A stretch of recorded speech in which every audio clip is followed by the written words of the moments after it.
Shalom kekasih Tuhan. Kita bersama lagi di dalam Renungan Roti Hidup.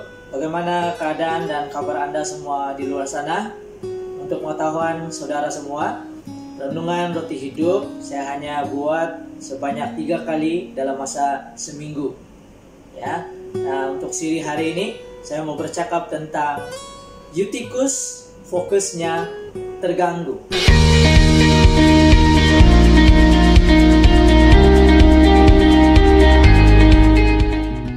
Mari kita lihat firman Tuhan hari ini yang saya ambil daripada Kisah Para Rasul pasal 20 ayat yang ke-9. Seorang pemuda bernama Eutikus duduk di jendela. Karena Paulus amat lama berbicara, orang muda itu tidak dapat menahan kantuknya. Akhirnya ia tertidur lelap dan jatuh dari tingkap ketiga ke bawah. Ketika ia diangkat orang, ia sudah mati. Sebenarnya arti nama Eutikus adalah beruntung.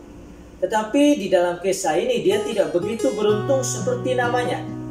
Karena pertama, dia biarkan dirinya menjadi bosan, lalu malas, dan akhirnya mati. Saya pernah bercakap tentang topik ini di Renungan Roti Hidup siri yang ketiga.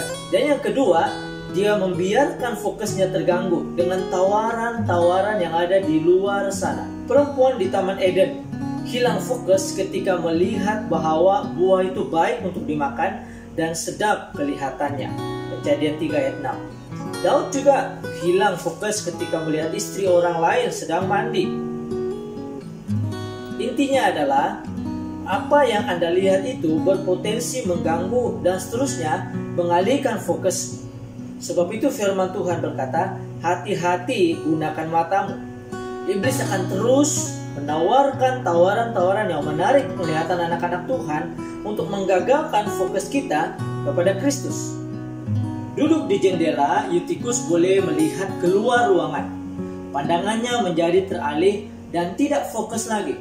Ini gambaran tentang orang-orang yang hatinya bercabang, mengasihi Tuhan tapi dalam masa yang sama mengasihi dunia juga. Tidak lagi fokus terhadap perkara-perkara rohani, karena pandangannya juga tertuju kepada hal-hal lain. Suatu keadaan yang suam-suam kuku. Firman Tuhan menegaskan, karena engkau suam-suam kuku dan tidak dingin atau panas, aku akan memuntahkan engkau dari mulutku. Wahyu 3 ayat 16. Orang yang suam-suam kuku rohani ini adalah orang Kristen yang kadang-kadang komited sama Tuhan. Kadang-kadang dalam pelayanan dia sungguh berapi-api dan komitmen, tetapi jika ada tawaran luar, pelayanan gereja yang nampak lebih menarik, dia pasti akan memilih tawaran luar itu. Sebab lagipun sekali-sekala ponteng atau sekali-sekala kita malas-malas, tiapa bahkan. Ingat saudara, iblis itu tidak pernah berehat.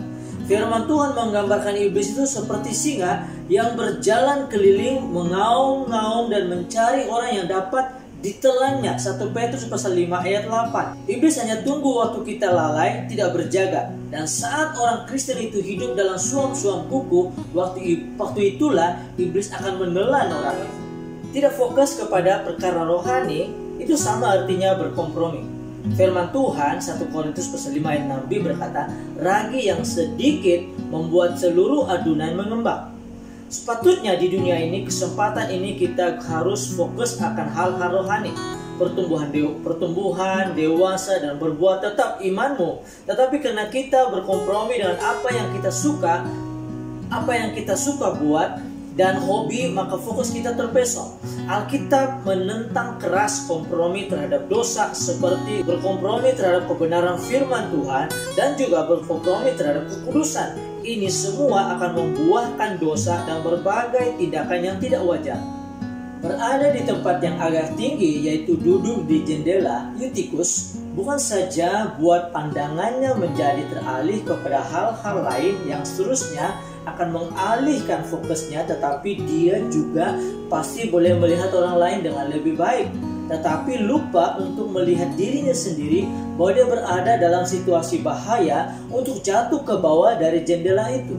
Ini memberitahu kita jika kita selalu menempatkan diri kita lebih tinggi dari orang lain, sehingga kita selalu melihat kelemahan dan kekurangan mereka, maka kita lupa melihat kelemahan yang ada pada diri kita sendiri. Seperti kata firman Tuhan, mengapa engkau melihat selumbar di mata saudaramu, sedangkan balok di dalam matamu tidak engkau ketahui?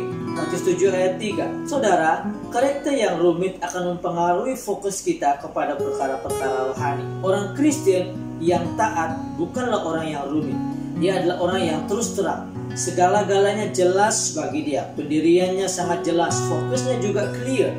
Tetapi orang Kristen yang mendua hati sangat rumit. Adakah Anda type orang yang rumit? Apakah imanmu terpusat hanya pada Tuhan? Kalau kita mempunyai fokus yang terlalu banyak, berbagi-bagi, segalanya menjadi rumit. Sekiranya Anda rasa diberkati oleh renungan firman Tuhan hari ini, silalah tekan button like. Atau jika Anda ada sebarang pertanyaan mengenai topik ini, sila tinggalkan pertanyaan Anda di bagian komen. Tuhan Yesus memberkati. Stay safe, stay focused. Shalom.